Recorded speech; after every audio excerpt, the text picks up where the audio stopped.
All right, folks, millions will be watching tonight the State of the Union address, not just on broadcast and cable television, but also on their pads and phones as well. And so we'll certainly see what the president will address. The question is, what do you want him to address? Send me a tweet at News1 or at Roland S. Martin, and I just might read here on the air. You can also go to our Facebook page as well. Let's go back to our panel. Sophia Nelson, Cleo Manago, Lauren Victoria Burke, and also Jason Johnson. And so, what else jumps out? What else jumps out that the president should talk about? Talk about terror, given what happened in France. Certainly, I imagine he's going to probably open with it. And ISIS has a new video out today that's very disturbing with the two Japanese gentlemen that they're threatening to behead if they don't get $200 million from Japan. So I think he has to talk about the terror threat. I think given what happened in France last week and the threats that they've had in Europe, America has to be very concerned about, are we next and what happens. Well, but you know what, Joe? You know what? I think for somebody sitting at home. Yeah, no way. I think somebody sitting at home, he's going to mention it, but I think that this is not a hardcore economic State of the Union address. Yeah, he needs to bring up rising tuition costs and domestic issues. That's not something that's a real concern. Now, if the president wants to speak about it in a more philosophical sense, I'm serious. In a more philosophical sense, if he wants to say connect that to what happened with the interview and say, look, as an effect of being the president of the United States, we have to make sure that people have the right to express themselves, whether that's in a movie that's offensive or whether that's in cartoons that are racist. If he wants to make a general argument, that's fine. But I agree with Roland. He should be talking about our economy. He should be talking about human rights issues. He should be talking about prison reform. Look, he could say Charlie Hebdo 12 times. I'd appreciate if he says something about Boko Haram. If the president's really going to be talking about international issues, I'd like him to focus on things that are slightly more substantive. I don't think he should talk about international at all, because when we start talking about these other countries and human rights and we skip over things like Ferguson, that's a big mistake. It's very glaring. You want to get domestic again, talk about tuition, talk about rising tuition. Obviously, he's going to bring up his 2-year free community college issue. Then you segue into tuition costs. But surely he is going to mention terrorism, but I keep that thing domestic. I think he's more likely to mention terrorism than criminal justice. I do. Yeah, you're probably right. And that's right. His function under the Constitution is as commander-in-chief, and that is like his main duty, to be honest with you. Domestic, I don't read any of that in the Constitution, and so his job is really to protect this nation, and I think terror is going to be mentioned prominently. I bet everybody dinner here, and I'm paying that's mentioned very prominently. Oh, I'll bet he mentions that more than Ferguson. You can, and I don't think Ferguson gets mentioned at all. Yeah. I think he talks more broadly about, you know, the issues that we talked about, but I don't think he's going there.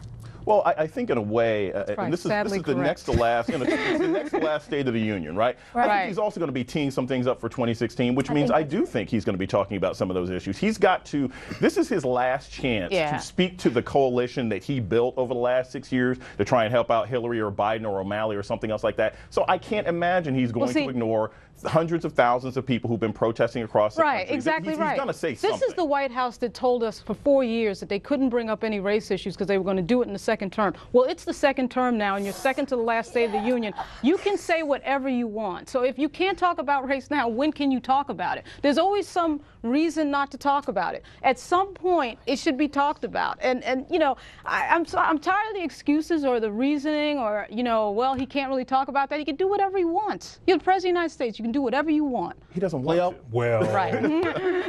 That's deep, that he can do anything he wants, but he won't talk about race. I mean, I keep saying that there's a resistance from the president to be direct about race because of concern around association.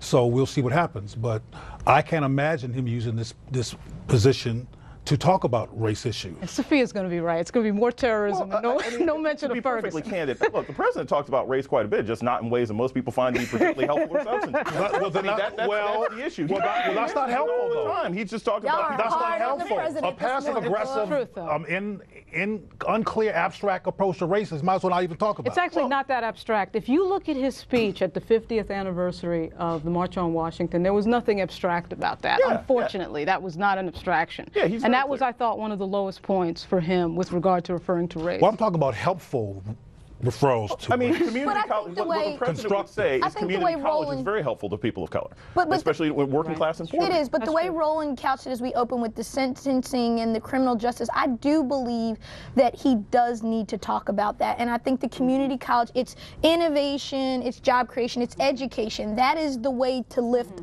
our communities up. And hopefully he can talk about race, not in ways we all want him to, because we want him to just go there. But he's not going to do that. Yeah. He's not going to do that. He did drop $15 million for $25 million for HBCUs the other day. He should plug Norfolk State. Norfolk State is having some accreditation problems. They're leading that. So he should plug Norfolk State. That would be nice. Well, Cleo, go ahead. I was going to say, fantasizing is always frustrating. I like constructive, practical application, and I'm getting frustrated with the fantasy stuff about him saying, "Yeah, I gave a HBCU several $1 million, and I want to get a I'm shout not saying out." he's got to come out in a dashiki and a big afro wig. Well, I'm just no, saying that he's got to say a few things. But I feel the same way.